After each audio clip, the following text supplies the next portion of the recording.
Som sagt, så kommer jeg fra KORA, og jeg har i en årrække, faktisk en hel del år, gennemført undersøgelser på erhvervsskolerne, på ungdomsuddannelsesområdet i det hele taget. Og særligt frafald og social baggrund er noget af det, jeg har beskæftiget mig med.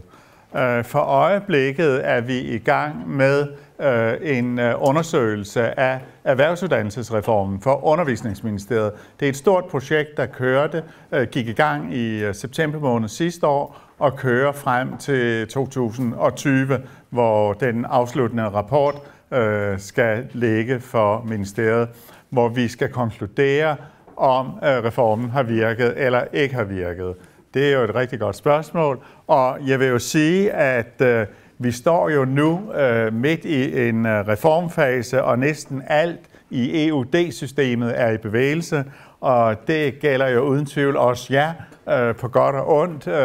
Det er vores indtryk, at der er rigtig meget gang i den, og at det ikke er alle udfordringerne og alle indsatsområderne, der er lige enkle at gribe an. Så derfor vil jeg også kort nævne nogle af de ting, vi er i gang med i vores EUD-undersøgelse. Men ellers er hovedpunkterne i mit oplæg, det er, at jeg vil lægge ud med at sige noget om EUD, en ungdomsuddannelse under pres, i allerhøjeste grad under pres. Og spørgsmålet er jo, om den reform, der nu er i gang med at blive implementeret, om den vil mindske det pres, vores erhvervsuddannelser er udsat for. Det andet, jeg vil snakke om, det er social baggrund og risikofaktorer. Og så vil jeg stille spørgsmålet, om erhvervsskolerne er lige gode til at fastholde eleverne. Det har vi nemlig undersøgt, hvor vi har taget højde for elevsammensætningen, indgange med videre på erhvervsskolerne, og så set på, om der er forskel, når man tager højde for de forhold, som jo er afgørende på mange måder. Så vil jeg også snakke om den svære overgang og tværprofessionelt samarbejde. Fordi et eller andet sted synes jeg, det er vigtigt, når vi snakker fastholdelse af elever, at vi også forstår, at erhvervsskolen ligger i en kontekst, i en sammenhæng, hvor andre aktører er på banen, både forud naturligvis for start på en erhvervsuddannelse, men jeg mener også, det er meget vigtigt, at erhvervsskolen formår at trække nogle grænser i forhold til ansvaret hos andre myndigheder herunder kommunen, så det ikke alene er erhvervsskolen, der skal påtage sig det arbejde, der er i forhold til mange unge med personlige og sociale problemer. Den grænsedragning er vigtig, og den er vigtig at få afklaret. Og nu kunne man jo have den forestilling, at når der nu er et krav om, at man skal have 2 i dansk og matematik, jamen så har vi jo renset alt skravlet væk, så nu kan vi godt glemme alt det her med fastholdelse og strategier for øget fastholdelse eller gennemførelse. Men nej, det er jo slet ikke tilfældet. Det er fortsat et enormt vigtigt område, og det er jo et af de mål, der er med reformen, det er, at vi skal sikre en øget gennemførelse. Og jeg vil så komme ind på vores projekt EUD-reform og tage nogle enkelte eksempler frem på, hvad er det, vi spørger om i den undersøgelse, og så vil jeg vise et par af de første, jeg vil kalde det spæde resultater fra en undersøgelse blandt elever på grundforløb, som er gennemført i efteråret 2014, altså sidste efterår. Sagen er nemlig, at vi skal lave en baseline i det her projekt, som viser, hvordan så tingene ud inden reformen, og så skal de tilsvarende undersøgelser gennemføres efter reformen, og ud fra det regner vi med, at vi kan give et svar på, om der er sket forandringer, som man har forventet eller håber vil ske. Og til sidst vil jeg jo så slutte med det, der hedder 6 veje til mindre frafald på erhvervsskolerne. Og det er en form for, hvad jeg kalder sammenfatning af det, jeg nu vil sige. Når vi ser på tilgangen, tilmeldingen, det er de nyeste tal, der er, der kan vi se, at tilmeldingen i 9. og 10. klasse til erhvervsskolerne er ikke som forventet i stigning, men tværtimod fortsat i fald. Og det har været et fald, der har stået på, kan man sige, meget jævnt siden, altså i perioden her, siden 2001 og nu i 2015. Så man kan i hvert fald sige, at den reform og de ambitioner, der ligger i erhvervsuddannelsesreformen, ikke umiddelbart har ført til, at flere unge har meldt sig til. Nu er det jo indlysende, at der også er en hel del af de unge, som simpelthen ikke kan starte, fordi de ikke lever op til de krav, der blev stillet, nemlig 2 i dansk og matematik. Det er jo selvfølgelig meget uklart, hvad er det, vi nu gør i forhold til den gruppe, der ikke kan starte på en EUD. Hvilke tilbud er det, der er? Det vil jeg vende tilbage til. Og dur de tilbud, der er. Sagen er så den, at det er jo over 30% af en ungdomsårgang, man ifølge Undervisningsministeriet forventer ender med inden for en periode af 25 år efter afgangen fra grundskolen, ender med at have en erhvervsuddannelse. Så det skal man lige have for øje. Det regeringen gerne vil, det er at få flere i gang hurtigt efter grundskolen. Og det gælder jo i øvrigt på alle områder af vores uddannelsessystem. Hurtigt i gang, hurtigt igennem. Det er ligesom et mål, og det gælder også for de lange videregående uddannelser i form af fremdriftsreformen. Men målet det er altså, at i 2020, der skal det være 25% af en ungdomsårgang, der går i gang med en erhvervsuddannelse. Og set i lyset af det, der står her, nemlig at det har været en 18%, der valgte, så er der jo et stykke vej at gå. Hvis vi kigger på fuldførelsesprocenterne, som jo har en faldende tendens, og som man ønsker skal øges, så kan I se, at siden krisen, der er gennemførelsen på grundforløbene gået ned her. Men niveauet er jo højere, end det var der i begyndelsen af nullerne. Så på den måde er man, om jeg så må sige, på grundforløbene nået op på et højere niveau. Og det kan man jo så spørge sig selv, om ikke det hænger sammen med den meget målrettede indsats, mange erhvervsskoler har haft og fortsat har på at mindske frafaldet. Når vi kigger på vores hovedforløb, så er der altså, man kan sige i 2013, som er de nyeste tal, den laveste gennemførelse overhovedet i den her periode. Og det må jeg altid sige, at det synes jeg ikke er helt enkelt at give et svar på. Er det fordi de unges forudsætninger, når de træder ind i hovedforløbet, er ringere, eller er det fordi der er manglende kvalitet i undervisningen og i de praktikophold, de unge er i?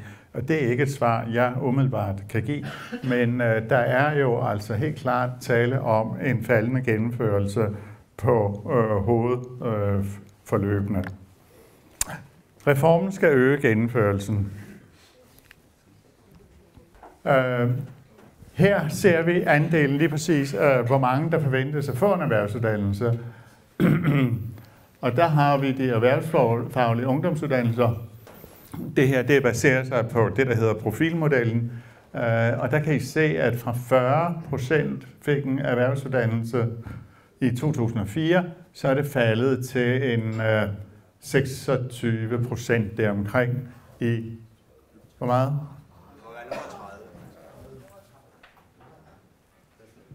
Erhvervsfaglig ungdomsuddannelse. Det må være 31. Ja, undskyld, det var også det, jeg sagde før, at det var omkring 30%. Ja, det var nemlig. Og der kan man jo se, at det her billede, vi har, det er jo et billede af, hvordan de gymnasiale uddannelser, de bare vælter frem på bekostning af de erhvervsfaglige uddannelser. Så det er jo det billede, man gerne vil vende, og Arbejderbevægelsens Erhvervsråd, de peger jo på, at 30.000 faglærte vil mangle i 2020, en prognose. Men allerede nu ser vi jo i mange brancher, at der er mangel på faglært arbejdskraft. Så på den måde er der en betydelig udfordring, det må man sige, i forhold til at få flere i gang med en voksenuddannelse, en erhvervsuddannelse. Ja, det var den, jeg ville have vist inden, nemlig en anden udfordring. Det er alderen på vores erhvervsuddannelser, at der er en stigende alder, både på grundforløb og hovedforløb. Og det vil sige, at der har vi en 23 gennemsnitsalder for dem, der påbegynder grundforløb, og dem, der påbegynder et hovedforløb, der er den op på en 27, 26, 27 år. Og det er jo en af de ting, man ønsker netop med kravet om, at ønsket om, at flere går i gang umiddelbart efter grundskolen og får sænket alderen. Og i reformen deler man jo så nu i 2 spor, over og under et voksenspor og et ungdomsspor, så man i højere grad kan målrette undervisningen i forhold til de 2 grupper. Vi har været ude at lave nogle interview på 6 af de skoler, som vi har udvalgt i forbindelse med den her undersøgelse af reformen. Og det billede, vi derude får af hensigtsmæssigheden af at have blandet hold i forhold til at køre en delstruktur, som reformen lægger op til, det er nogle meget blandede billeder, fordi faktisk både eleverne og underviserne siger, at der kan være en stor fordel i at have ældre elever til stede. De unge, de har en eller anden respekt for nogle af de, der er på holdet, som er oppe i årene, eller for eksempel har en del års erhvervserfaring, og på den måde er det ikke indlysende klart, om den her spordeling er hensigtsmæssig. Så kan man sige, at det er jo en deling mellem 25 og over 25.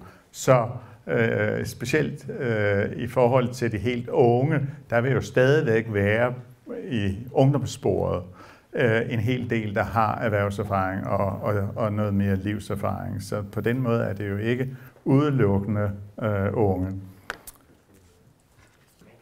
Som sagt, så betyder social baggrund betyder rigtig meget for, om man gennemfører en ungdomsuddannelse, for om man gennemfører en erhvervsuddannelse. Og det gælder jo både familiebaggrund, familietypen, om det er en skilt familie, forældres uddannelse, beskæftigelse, men også om man er sammen med sine børn i familien, om man gør noget sammen med børnene, man taler med børnene. Der har på det seneste været en undersøgelse, som Psykiatrifonden havde frem, og det viste sig, at den ikke fagligt var ordentligt funderet. Jeg ved ikke, om det var en historie om, at dem, der havde lavet interviewene, eller skulle have lavet interviewene, havde siddet hjemme i køkkenet og fusket ved stearinlyset. Men noget af den stil var vist historien. Der har vi så undersøgt det i PISA, som jeg har været involveret i, hvor vi har spurgt til, om man gør noget sammen med sine børn, om man taler med sine børn om det ene eller andet, diskuterer fjernsynsprogrammer med børnene og spiser et måltid mad sammen med børnene. Og de børn, som er i familier, hvor man gør det her, de klarer sig alt andet lige, når man tager højde for forældrenes uddannelse, økonomi og alt muligt, så klarer de børn sig bedre. Og ud fra en sociologisk betragtning, og jeg er sociolog, så er det jo heller ikke overraskende, at kommunikation og den samvær i det hele taget er en væsentlig kilde til at overføre de kompetencer, viden og indsigter og også adfærd til børnene. Den der sociale arv, den finder jo ikke sted i et tomrum, men netop via samvær og kommunikation. Så jeg tror simpelthen, at der er en hel del rigtigt i den undersøgelse, der pegede på, men resultaterne de var nok lidt overdrevne. Køn, etnicitet, alder osv. har også betydning, trivsel og helbred, og så hvilken baggrund de unge kommer med. Der vil jeg så særligt sige, at det her faglige kompetence fra folkeskolen, det har jo været noget af det, der i den grad har været fokus på, at det betyder rigtig meget, og det er jo derfor, man nu siger 2 i dansk og 2 i matematik, fordi det er så afgørende.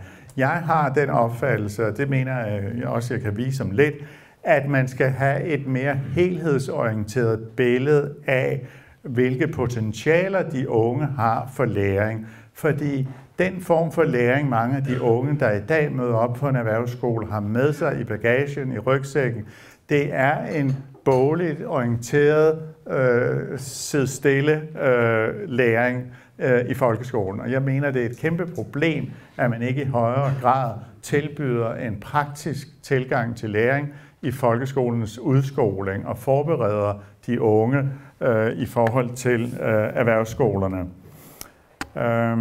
Så på den måde skal man passe på med at tro, at ens endelige destination er fastlagt ud fra de karakterer, man forlader grundskolen med. Og det skal jeg vise jer om lidt. Det har der været en tendens til i tolkningen af PISA-resultaterne, hvor man siger, at der er en klar sammenhæng mellem, hvad du har forladt folkeskolen med af karakterer og testresultater, og så hvordan det går der videre. Det skal jeg vise jer ikke holder helt. Der er en vigtig ting, når man snakker social arv, at det jo ikke er en jernlov, og det, der er en fare for, det er, at det nogle gange går hen og bliver en form for selvopfyldende profeti, hvor man ikke forventer, at et barn af en familie, hvor far er arbejdsløs, og mor hun drikker, og hvor man ser lidt dårligt påklædt ud, at de børn har man nedsat forventninger til. Man som professionel investerer man ikke tid i de børn. Og det er jo selvfølgelig en farlig sag, hvis den her sociale arv, den, om jeg så må sige, sætter sig igen på ryggen på en.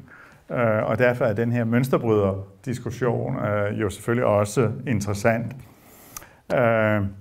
At det metodisk også er vigtigt at tænke på, hvordan man griber sådan nogle analyser an. Det vil jeg give et eksempel på med Gustav Jonsson, en svensk psykiater, som formulerede det her begreb. Han undersøgte børn, der var anbragt på et børnehjem i Stockholm, og kiggede så på, hvordan forældrebaggrunden var. Og det var rigtig dårligt fungerende familier, ringe uddannede, sociale problemer osv. Og så siger han, jamen der kan I bare se, at der er en total sammenhæng her. Alle børnene her, de kommer fra ringe stillede familier. Det han bare glemte, det var at kigge på, at de her børn, der var anbragt, de havde en del søskende, som havde klaret sig rigtig godt. Så det er jo en vigtig ting, når man kigger på det sociale arv, også at kigge på de børn af familier med mindre gode forudsætninger, der klarer sig godt.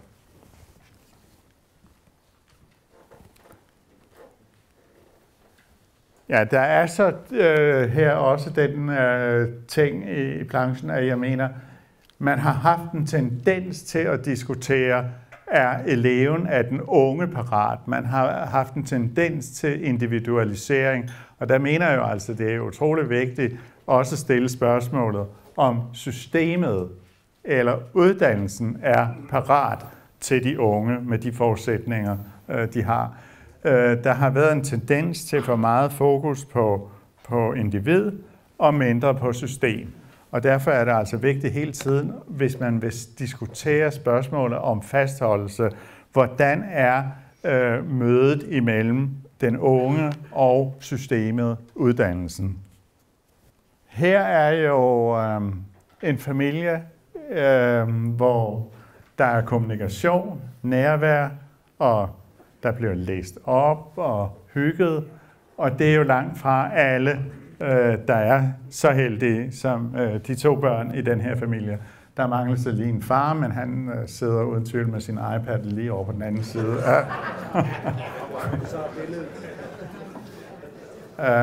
Fordi ellers er noget af det, vi ser af billedet, det er jo, at de unge med svage forudsætninger for at gennemføre, de er ikke uddannelsesparate.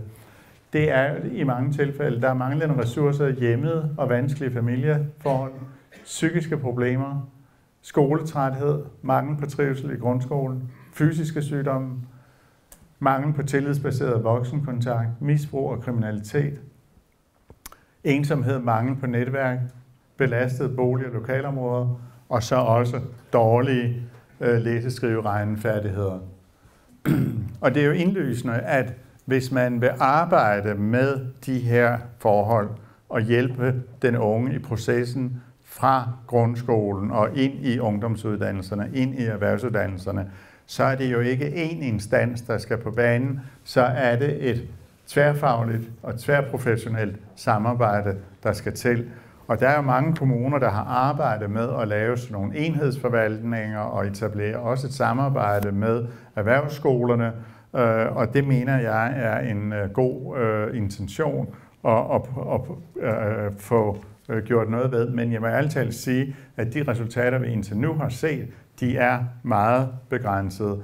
Og for eksempel for en erhvervsskole, det er jo mange kommuner i givet fald, en erhvervsskole skulle forholde sig til, hvis man skulle gøre det i rekruttere uden tvivl fra et stort opland, selvom, ja det gør jeg, kan jeg se, selvom der formodentlig er, Slagelse er hovedkilden til elever, men der er mange skoler på spil.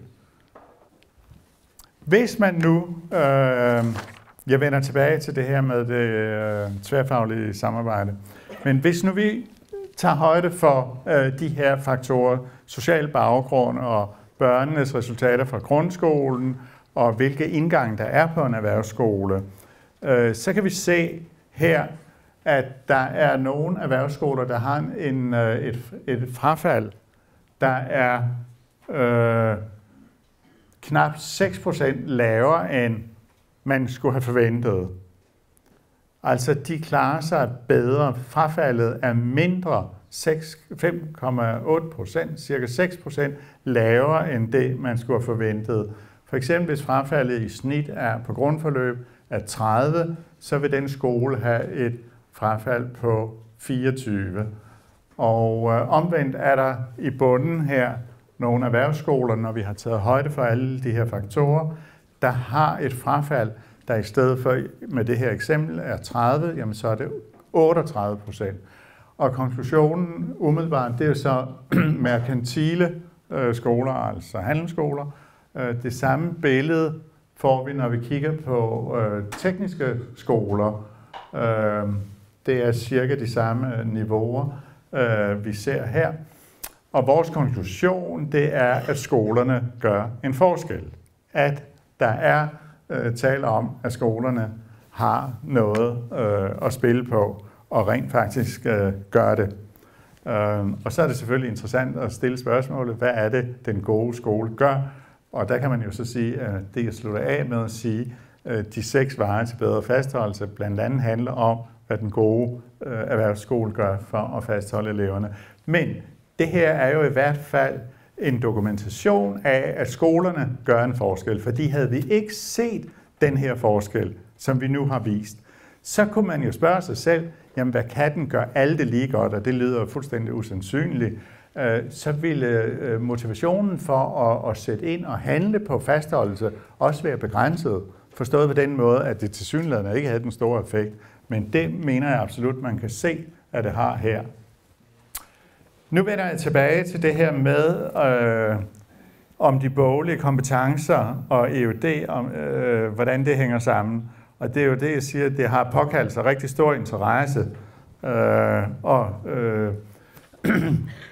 diskutere, at de boglige resultater er utilstrækkelige, og derfor falder eleverne fra, og så er svaret naturligvis, nu stiller vi krav om 2 og 2, og så er den sag jo løst.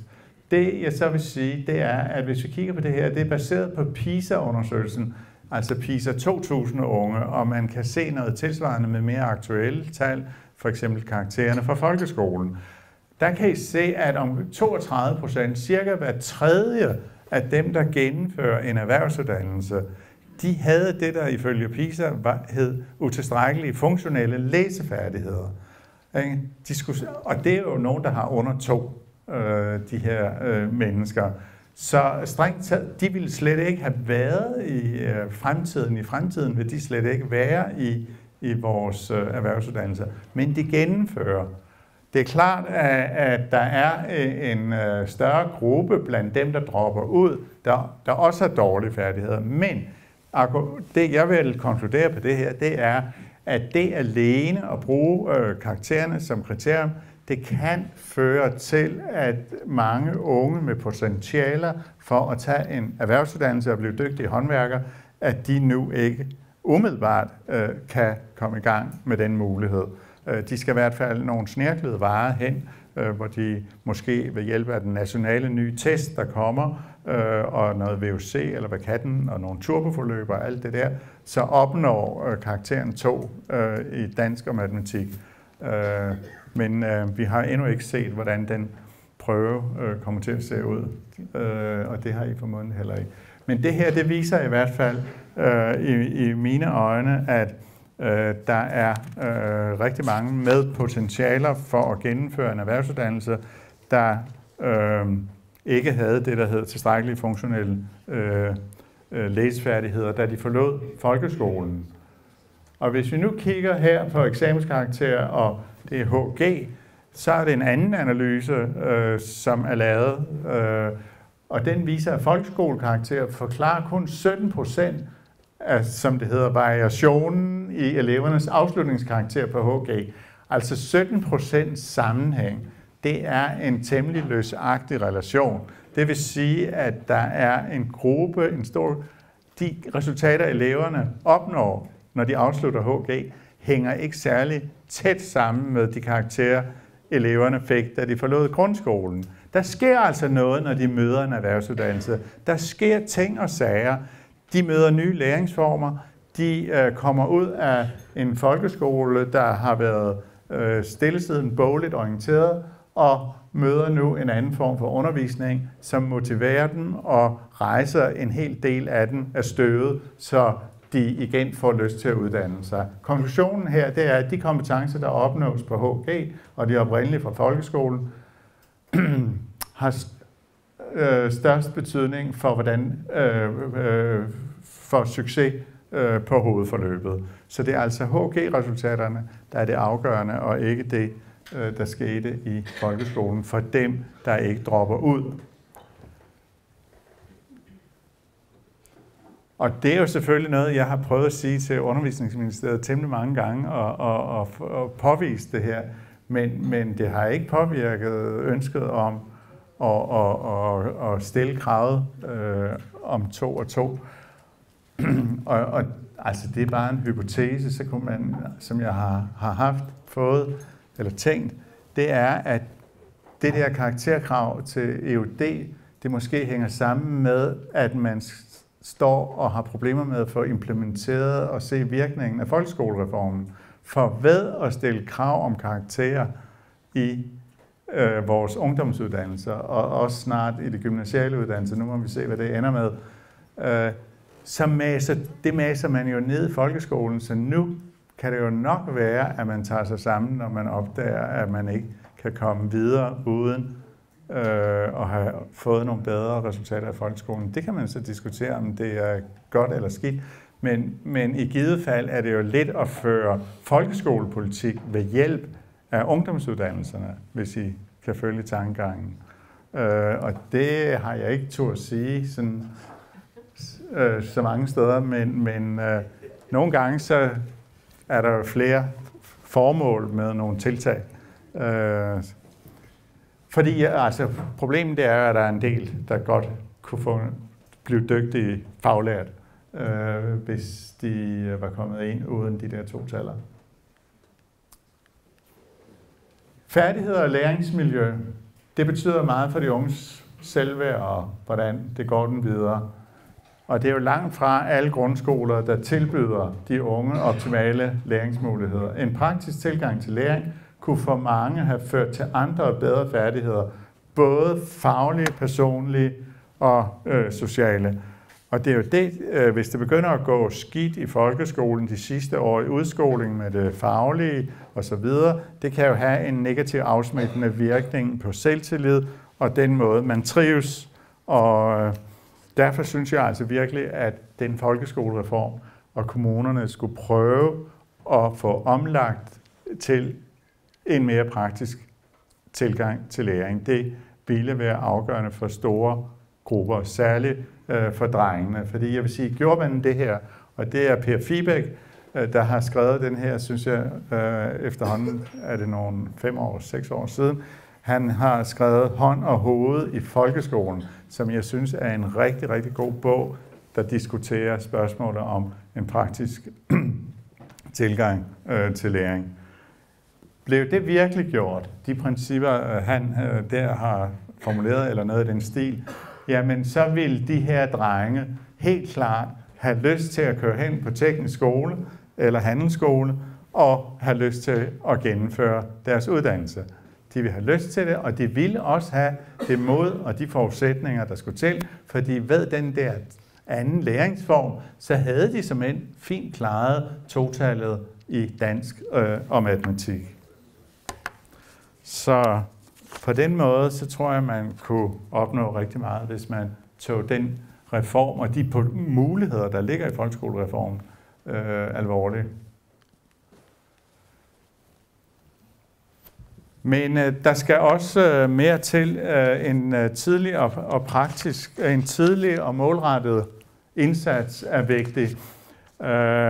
Nu er det jo sådan, at den her uddannelsesparathed, den har vi jo nu fået gang i, og nu viser det sig, at op mod 30% af dem i 8. klasse, der er blevet vurderet om de er uddannelsesparat, op mod 30% er erklæret ikke egnet. Og det jeg lidt frygter, det er jo, altså at man i for høj grad gør det til en ren karakterbetragtning. Altså om man snævert, har du klaret de der boglige krav, er du parat, kan du ende med at have det total i dansk og matematik, hvor jeg synes, at det skulle bruges mere vejledende i forhold til de unge, den her uddannelsesparathedsvurdering. En diskussion med forældre og børn om stærke og svage sider, inden det er helt slut i grundskolen, i stedet for nogle udsagn om, at det her, det klarer du ikke, hvis ikke du tager dig sammen i de her boglige fag. Jeg mener, at den tidlige snak i 8. klasse kan være med til at pille illusioner ned. Der er en hel del unge, der har illusioner om, hvad det er, for eksempel omkring erhvervsuddannelserne. De er ikke særlig synlige i grundskolen, og mange har et indtryk af erhvervsuddannelserne, som alene baserer sig på, hvad de ser af kokke og frisører og forskellige folk i fjernsynet. Det er ikke den store viden. Det er også kompliceret at få den viden, og derfor skal vi have et tættere samarbejde mellem folkeskolen og erhvervsskolerne. Og så mener jeg, at arbejdslivet det i langt højere grad skal ind i folkeskolen.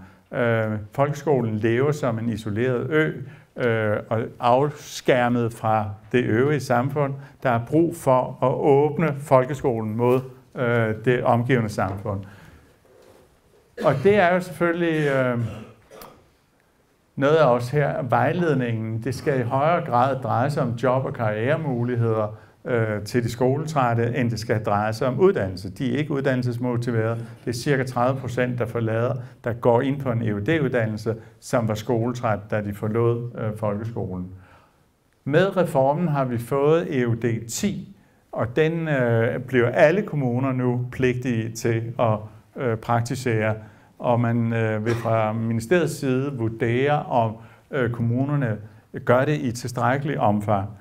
Tidligere har det jo været frivilligt, man kunne lave den der 2020-model, men nu bliver det altså pligtigt, at alle kommuner etablerer et tilbud om EUD 10, og det synes jeg er en rigtig god idé.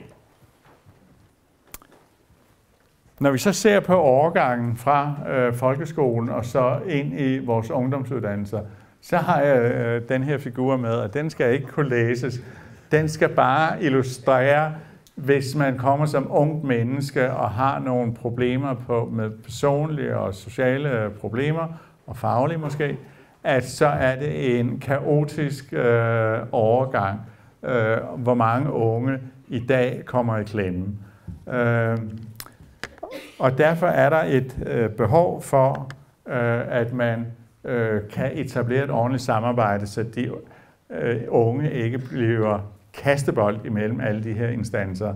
Også når de er påbegyndt i en erhvervsuddannelse, så er det afgørende, at man har nogle kontakter til de myndigheder, der skal tage sig af de typer af problemer, som egentlig ikke er skolens opgaver.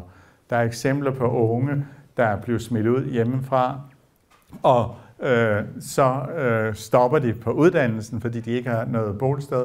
Og der er det jo utroligt vigtigt, at der et eller andet sted er mulighed for en hurtig kontakt via UU eller coach eller et eller andet på skolen til den pågældende kommune og sikre, at det problem bliver hurtigt løst.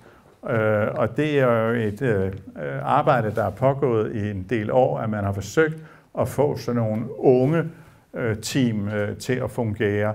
Og der mener jeg, at det er rigtig vigtigt, at der er en kontakt imellem de relevante myndigheder og erhvervsskolen, hvis man skal sikre, at det ikke er erhvervsskolen, der skal tage sig af de problemer, eller at de først løses for sent.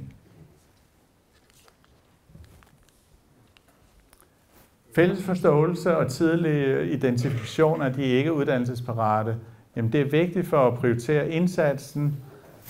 Det kan give klarhed om, hvilke tilbud, der skal til for hvilke unge uden for det etablerede system, kan bidrage til kvalitet og sammenhæng i tilbud, styrker muligheden for en klar rolle- og ansvarsfordeling, og dermed for det nødvendige tværprofessionelle samarbejde.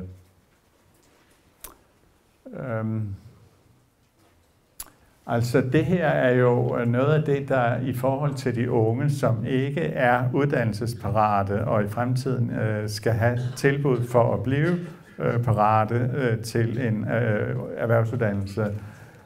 Der er det jo utroligt vigtigt at have de her ting på plads. Samarbejde mellem produktionsskoler, frie fagskoler, VUC vil trænge sig på i de kommende år, hvor en stor gruppe af unge ikke umiddelbart kan gå i gang med en ungdomsuddannelse. Men erfaringerne viser, at det i praksis er forbundet med betydelige udfordringer at etablere bæredygtige og velfungerende tværfaglige samarbejdsformer. Det tværfaglige arbejde hæmmes ofte af kompetencestridigheder samt manglende gensidig tillid og anerkendelse mellem de involverede faggrupper. Det er altså så KL i 2010, det er nogle år siden, der erkender, at en sådan indsats, helhedsorienteret indsats overfor de unge, ikke uddannelsesparate, er vanskelig at få til at virke. Nu vil jeg så sige noget om, hvad er det, der motiverer de unge for en erhvervsuddannelse.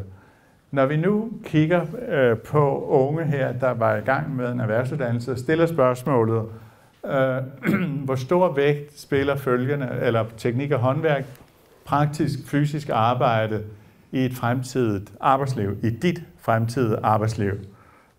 Og der kan I se, at hvis man er på en erhvervsuddannelse, bygger anlæg og på håndværk og teknik osv., så er det enormt store andele, der siger, at det er noget, der tillægges stor vægt i et fremtidigt arbejde. Og på samme måde praktisk-fysisk arbejde, det scorer også rigtig højt. Og naturligvis er de der gymnasiale uddannelser, der ligger det lavt. Men det ligger rigtig højt, og det her, det viser, sådan som vi tolker det, at de unge brænder for den uddannelse. En meget, meget stor del af de unge, der er på en erhvervsuddannelse, de brænder, ilden er tændt, og det er jo igen det, der gør, at i forhold til at gå i folkeskolen og ikke præstere særlig godt, når de kommer i gang med en erhvervsuddannelse, så sker der en identifikation med uddannelsen, et indre drive, og dermed lyst til læring. Og derfor så er det, man kan sige, at de unge, de er dedikerede, og selv dem, der falder fra, har vi kigget på, det kan man ikke se her. Dem, der er faldet fra, fordi de for eksempel mangler praktikplads, jamen det er ikke fordi, de ikke er motiveret omkring teknik og håndværk, praktisk fysisk arbejde. De har motivationen, og dermed havde de fået en praktikplads, potentialerne for at gennemføre. Det her, det er en undersøgelse, vi har lavet, der hedder Unges holdninger og værdier. Unge i erhvervsuddannelserne, holdninger og værdier. Og hvis vi kigger her på det næste, en god uddannelse er en uddannelse, hvor man lærer at arbejde praktisk med tingene. Der kan man så sige, at det gælder faktisk i høj grad alle ungdomsuddannelserne, at man gerne vil lære ved at arbejde praktisk med tingene. Men det er jo særligt udpræget, når vi kigger her på bygge- og anlæg og håndværk og teknik, mekanik, transport og logistik. Men i det hele taget på EUD er det noget, der spiller en rigtig stor rolle. Det er altså ikke mere læring gennem stillesiddende læsning i en bog, der er sagen. Ikke mere af det samme.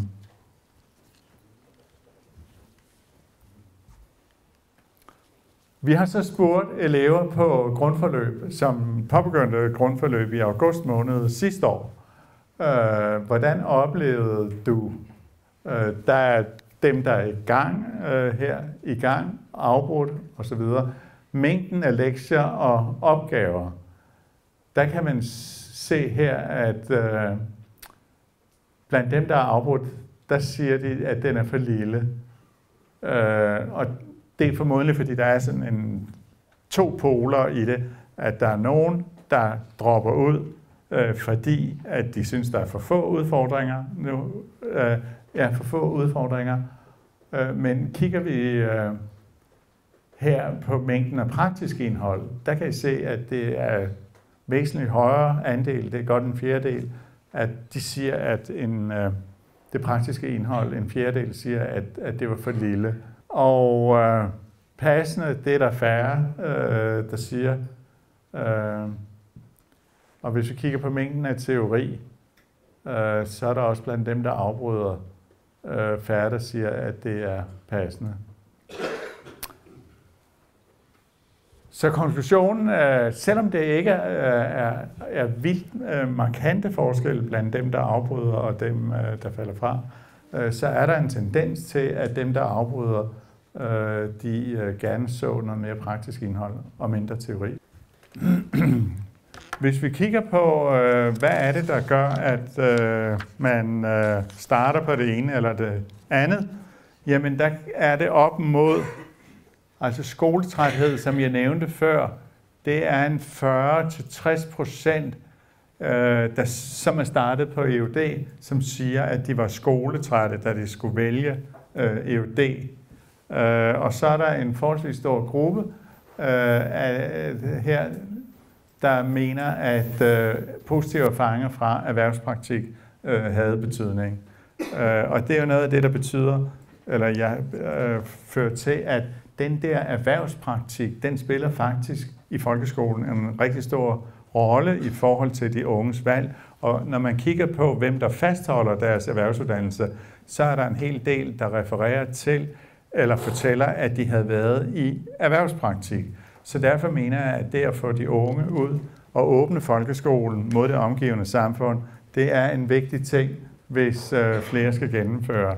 Og der har man også krævet, at flere folkeskoler sørger for, at der er muligheden for erhvervspraktik. Jeg vil her kort nævne forskningsprojektet, som jeg fortalte om. Og det er et forskningsprojekt med baseline, som jeg nævnte. Det kombinerer spørgeskemaundersøgelser og interviewundersøgelser på 6 udvalgte erhvervsskoler. Og vi samler data ind i forhold til grundforløb og hovedforløb. Og også folkeskolens afgangsklasser er omfattet af undersøgelsen. Og vi gennemfører interview med lærere, ledere og organisationer osv. Projektet skal blandt andet belyse adgangskrav, betydninger af adgangskrav, adgangsbegrænsning, vejledning, opdeling af unge- og voksenspor og hele reformen. Det meste af reformen. Og så bliver der også set på kompetenceløft af lærere og ledere, styrket uddannelsesgaranti og betydning af, når det adgangskravene var med deroppe. Men kompetenceløftet, det er jo noget, man tillægger stor betydning, både blandt ledere og blandt undervisere. Vi har spurgt de ansvarlige ansvarlige for EUD-aktiviteten, om hvad er din mening, efter din mening, det vigtigste i undervisningen i relation til at sikre elevernes læring. Og det er ikke noget, jeg nu kan fortælle om, hvad resultatet er, fordi det ved vi ikke endnu. Den er ikke gennemført, men den er lige på vej til at blive gennemført blandt lederne, alle ledere på erhvervsskoler. Og det er bare et eksempel, at vi spørger til variation i undervisningen, praksisrelatering, hvilken betydning det har, transfer i undervisningen, så det lærte kan bruges i praktikken, anvende viden om elevernes forudsætninger og interesse til differentiering af undervisningen, og betydning af løbende feedback til den enkelte elev. Det er altså, der skulle have stået spørgeskemaundersøgelse blandt undervisere. Det er en fejl der. Ja, mine står der jo netop. Min viden om eleverne. Ja.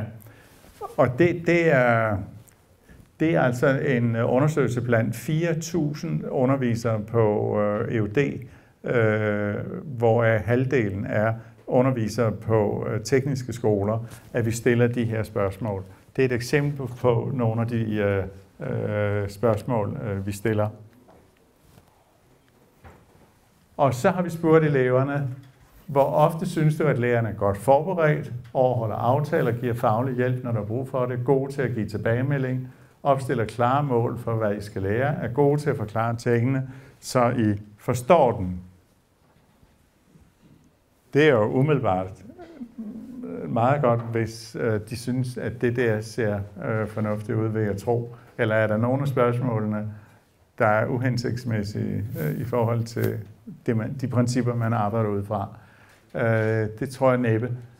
Vi har så svarene her, og igen delt op i dem, der er i gang, og dem, der har afbrudt. Og der kan I jo se, altså, at det ser jo egentlig meget godt, er godt forberedt. Jamen altså, hvis vi siger ofte og altid, så er det jo 91%, ikke? Og 85% blandt dem, der har afbrudt. Så på den måde er det jo et ganske højt niveau for tilfredshed. Overholder aftaler 90%. Ikke? Giver faglig hjælp, når der er brug for det 91%. Gode til at give tilbagemeldinger. Det er så knapt 80%. Klare mål for undervisningen 86%. Og gode til at forklare tingene, det er 89%. Så jeg synes egentlig, at det her det er et billede af, at eleverne, sådan som grundforløbene nu fungerer, er ganske positive overfor, hvis de her spørgsmål er relevante, positive overfor den undervisning, lærernes måder at køre undervisningen på. Godt 10.000 unge står i dag i kø for at få en praktikplads. Mange motiverede og fagligt dygtige falder fra. Skal erhvervsuddannelserne blive mere attraktive for de unge og frafald begrænset, så skal vi altså have gjort noget ved det der problem. Det er klart. Og også motivationen for netop at vælge en erhvervsuddannelse, den er jo præget af, at der er en usikkerhed. Hvorimod en gymnasial uddannelse, når de sidder i familien derhjemme og snakker, Peter, hvad skal du vælge? Jamen, med 3 år på et gymnasium, så er du sikker på at have en uddannelse. Men om den så kan bruges videre frem, det er noget andet, eller om vedkommende, om Peter bliver nødt til at tage en erhvervsuddannelse.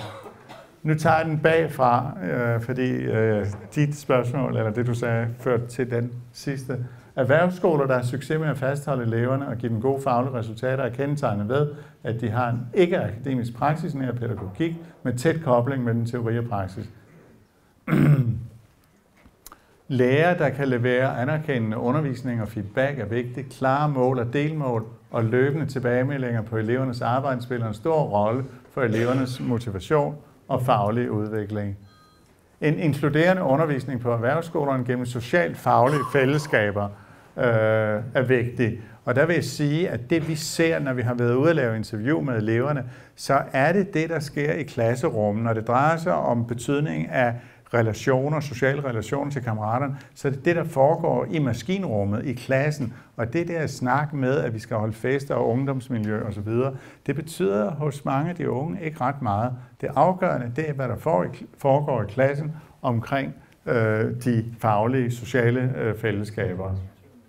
Hvis eleverne har velfungerende sociale relationer i forpligtende fællesskab, har det en positiv indlæring på deres læringsparathed, læringsudbytte og lyst til at gennemføre.